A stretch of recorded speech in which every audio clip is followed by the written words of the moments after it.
السلام علیکم، میں ہوں دانیال پرویز زوان اور آپ دیکھ رہے ہیں ویژن پوائنٹ۔ ناظرین، دنیا اس وقت ایک ہنگامہ خیز دور سے گزر رہی ہے۔ اینڈیز سے لے کر ہمالیہ تک، بحر ہند سے لے کر بحر کاہل تک، جنوبی ایشیا سے جنوبی امریکہ، افریقہ اور اب ہمیں دیکھنے کو مل رہا ہے کہ جنوب مشرقی ایشیا تک حکومت مخالف مظاہروں کی ایک لہر اٹھی ہوئی ہے۔ مگر حیرت کی بات یہ ہے کہ ان تمام تحریکوں کی قیادت کر رہی ہے نئی نسل، یعنی جن زی۔ اچھا، اس میں سب سے پہلے یہ سمجھنا ضروری ہے کہ جن زی ہے کون۔ یہ وہ نسل ہے جو 1996 سے 2010 کے درمیان پیدا ہوئی، یعنی آج ان کی عمریں 13 سے 29 سال کے درمیان ہیں۔ یہ وہ نسل ہے جو انٹرنیٹ کے بغیر زندگی کا تصور نہیں جانتی۔ ان کے لیے ٹیکنالوجی کوئی انتخاب نہیں بلکہ روزمرہ حقیقت ہے، اور آج یہی نسل دنیا بھر میں بغاوتوں کی قیادت کر رہی ہے۔ اس کہانی کی شروعات جو ہے وہ سری لنکا سے ہوتی ہے۔ 2022 میں ہم نے دیکھا کہ جب سری لنکا جو ہے وہ بدترین معاشی بحران سے دوچار ہوا، لوگ بجلی، ایندھن، خوراک سے محروم ہو گئے۔ اس صورتحال نے گوٹا گو گاما نامی ایک ڈیجیٹل تحریک کو جنم دیا جو سوشل میڈیا کے ذریعے منظم ہوئی۔ نتیجہ یہ نکلا کہ صدر راجا پکسا جو ہیں وہ ملک چھوڑ کر بھاگے اور فوج نے پھر جو ہے سری لنکا کا کنٹرول سنبھال لیا۔ پھر ہم نے جون میں دیکھا 2024 میں بنگلہ دیش میں نوجوانوں نے بغاوت کا علم اٹھایا۔ حکومت نے فریڈم فائٹرز کے جو بچے تھے ان کے لیے 30% جو کوٹا ہے وہ مختص کر دیا تھا۔ جیسے ہی یہ نوجوان جو بنگلہ دیش کے انہیں یہ بات جب پتہ چلی تو انہوں نے اپنے حقوق کی پامالی سمجھا اس چیز کو، اور جب حکومت نے سوشل میڈیا پر بین لگا دیا تو یہی پابندی حکومت کی زوال کا سبب بنی۔ نتیجہ یہ نکلا کہ شیخ حسینہ جو ہیں وہ ملک چھوڑ کر چلی گئیں اور وہاں بھی ملٹری ٹیک اوور ہو گیا۔ پھر اس کے بعد ہم نے دیکھا کہ 2025 میں نیپال میں سب سے مؤثر احتجاج دیکھنے کو ہمیں ملا۔ یہاں بھی سوشل میڈیا پر پابندی نے آگ بھڑکائی۔ دولت کی غیر منصفانہ تقسیم، کرپشن اور سیاسی عدم استحکام نے نوجوانوں کو سڑکوں پر لا کر کھڑا کر دیا۔ حکومت مستعفی ہوئی اور ایک عبوری وزیر اعظم نے ذمہ داری سنبھالی۔ اچھا، اس میں دلچسپ بات یہ ہے کہ نئے وزیر اعظم کی نامزدگی ایک گیمنگ پلیٹ فارم جو تھا ڈسکارڈ کے نام سے ادھر ہوئی۔ وہاں پر ان کو جو نیپال کے جنزی تھے، جنریشن زیڈ، انہوں نے وہاں پر ان کو نامینیٹ کیا۔ اور اسی سال بھارت کے زیر انتظام ہم نے دیکھا لداخ میں بھی نوجوانوں نے بغاوت کا ایک علم جو ہے وہ بلند کیا۔ بی جے پی کی جو گورنمنٹ تھی انہوں نے جو ہے وہ لداخ کو کشمیر سے الگ کر کے براہ راست نئی دلی کے متحد کر دیا تھا، اور ابتدا میں عوام خوش بھی تھی، مگر جلدی انہیں یہ احساس ہوا کہ ان کی آواز اور اختیارات جو ہیں وہ کم ہوتے جا رہے ہیں۔ ریاستی خود مختاری اور 6 شیڈیول کے تحت جو ہے وہ قبائلی حیثیت اور فوجی اثر و رسوخ کے خلاف نوجوانوں نے سڑکوں پر نکلنا شروع کر دیا۔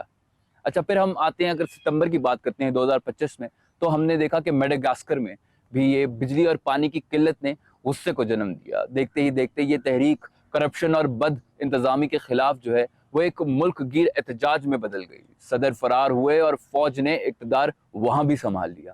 اب بات کرتے ہیں ہم جنوبی امریکہ کے ملک پیرو میں، جو پینشن کے قانون سے ایک چنگاری بھڑکی تھی، وہ پھر کرپشن اور جرائم میں اضافے نے عوام کو مشتعل کیا۔ صدر برطرف ہوئے اور مگر عوام نے ان کے جو جانشین تھے، جو سکسیسر ان کے بعد آئے تھے، انہیں بھی قبول نہ کیا۔ اور اطلاعات کے مطابق ہمیں پتہ چلا، جو ہماری ریسرچ ٹیم نے بتایا، کہ جھڑپوں میں ایک شخص جو ہے وہ وہاں پر جاں بحق ہوا۔ اچھا، پھر ہم افریقہ میں ہی بات کرتے ہیں، کیونکہ ریپل ایفیکٹ سمجھا جا رہا ہے افریقہ میں۔ تو افریقہ کے ملک موراکو میں بھی جنزی 212 کے نام سے ایک تحریک جو ہے اس نے جنم لیا، اور 212 جو ہے وہ موراکو کا فون کوڈ ہے۔ ان کے مطالبات تھے کہ بہتر عوامی خدمات، تعلیم اور صحت پر زیادہ خرچ۔ اور اس کے ساتھ ہم دیکھتے ہیں فلپین میں، وہاں پر بدعنوانی، اور جبکہ انڈونیشیا میں، یہ وہ سٹیٹس ہیں جو کہ آتی ہیں ساؤتھ ایسٹ ایشیا میں، اور یہ مہنگائی اور بڑھتی ہوئی قیمتوں میں نوجوانوں کو جو ہے احتجاج کرنے پر مجبور کیا۔ سوال یہ ہے ناظرین کہ آخر جنریشن زی اتنی جو ہے مشتعل کیوں ہے؟ ان کے غصے کی بنیادی وجوہات میں سب سے پہلے مہنگائی آتی ہے۔ 2022 میں دنیا بھر میں افراط زر 1990 کی دہائی کے بعد سب سے بلند سطح پر پہنچ گئی۔ ایک نوجوان کے لیے جو ابھی نوکری شروع کرتا ہے، تنخواہ کا بڑا حصہ مہنگائی کھا جاتی ہے۔ مگر سب سے متاثر جو ہے نا وہ ہے کہ دولت مند جو ہے وہ مزید امیر ہو گئے ہیں۔ یہ جو بیچ میں کلاس اسٹریٹیفیکیشن ہے، یہ وہ نوجوان اس کو دیکھ رہے ہیں، سمجھ رہے ہیں، محسوس کر رہے ہیں۔ آکسفیم کی جو ایک رپورٹ ہے اس کے مطابق 2020 سے اب تک دنیا میں 42 ٹریلین ڈالر کی نئی دولت پیدا ہوئی، جس میں سے 2/3 صرف 1% طبقے کے ہاتھوں میں گئی۔ یہ سب کچھ جین زی کے سامنے ہو رہا ہے۔ کرپشن بھی ایک بڑا عناصر ہے۔ سی بی ایس نیوز اور ٹرانسپیرنسی انٹرنیشنل کی اگر ہم بات کریں تو 11 فروری 2025 کی رپورٹ کے مطابق دنیا کے 47 ممالک میں بدعنوانی جو ہے وہ بدترین سطح پر پہنچ چکی ہے۔ یہ وہ ممالک ہیں جن کی درجہ بندی 2012 سے لے کر اب تک اپنی کم ترین سطح پر ہے۔ یہ سب مل کر ایک خوفناک منظر پیش کرتے ہیں۔ روزمرہ کی اشیاء جو ہے وہ مہنگی ہوتی جا رہی ہے، دولت جو ہے وہ چند ہاتھوں میں اکٹھی ہو رہی ہے، کرپشن سر عام ہے، تو نوجوان کیوں نہ احتجاج کریں؟ یہ سب کچھ گورنمنٹ کو اپنی جو ہے ملکوں کی وہ دیکھنا ہوگا۔ دوسری بڑا وجہ ہمارے سامنے جو آتی ہے وہ ہے کہ ٹیکنالوجی کی طاقت ہے۔ سوشل میڈیا نے ان تحریکوں کو منظم کیا۔ اب بات صرف ٹک ٹاک یا آپ کہہ لیں کہ ایکس تک محدود نہیں رہی ہے، حتیٰ کہ گیمنگ پلیٹ فارم جیسا کہ میں نے پہلے بتایا نیپال میں ڈسکارڈ جس کا نام تھا، وہ بھی سیاسی تحریکوں کا مرکز بن چکا ہے۔